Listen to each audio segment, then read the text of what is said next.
Кала электе бир маселеге кайрылып коеюн, уруксат бериңиздер да. Могу тил маселеси жөнүндө, бу да конституциянын маселеси да. Сөз болбоду. Ушу маселе боюнча мен эки жерде абдан кыжаалат болуп, кээде жүрөк орунда кармайт. Биринчиси өзүмдүн эле үй бүлөмдө. Балдарымдын баары орус мектебин бүткөн.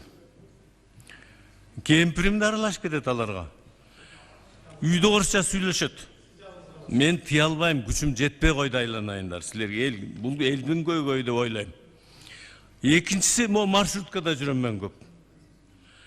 Ушу жерде маршрутканын ичи толтура бүт кыргыз. Бир да кыргызча сүйлөгөн киши таппайсың. Базарда да ушундай. Ошо маршруткадагы жаштар менен кээде уруша кетип анан өзүм капа болом. Айланайын, булар менин тилим укмакпыл. Эмне? Айланайындар, кыргыз болгула, ким менен орусча сүйлөшүп атасыңар деп. Эмне үчүн айтып атам?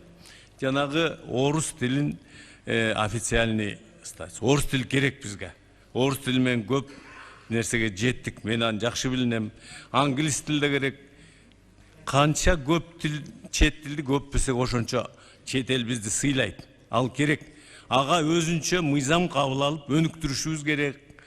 Мамлекет милдетин алыш керек. Анан менде бир силерге радикальный сезилиши мүмкүн, бирок ойлоно турган иш да. Жанагы конституцияга мамлекеттик тил жана эл аралык жана тилди эле кыргыз тили дешибиз керек. Эмне үчүн дебейсиздерби?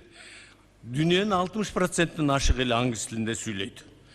Анан оруска көнүп калып эле биз байланган иттей болуп чыга албай эле жүрө берсек, менимче болбойт. Анан айтышат азыр, мына Америкада 4 тил деп. Америкада эл жок да. Жергиликтүү эл жок да айланайын. Бүт көчүп барган элдер.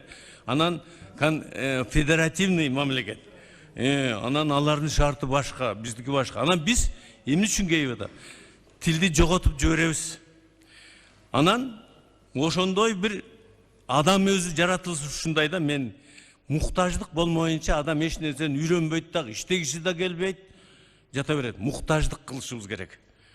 Анткени мен көрүп жүрөм. Биздин улутта жаштарга караганда орустар бизден тезирээк үйрөнүп алды. Болду, кыскача менин немем ушу да. Ушу кыргыз тилине калтырышыбыз керек. Калган тилдерге жакшы мыйзам кабыл алып, конституцияга жазышыбыз керек. Өнүктүрүш керек, жолтоо болбош керек, башка иш. Антпесек биздин кыргыз болбой кала турган болдук. Жана киргиз менен кыргыз деген сөз ушундан чыгып атат. Бул маселе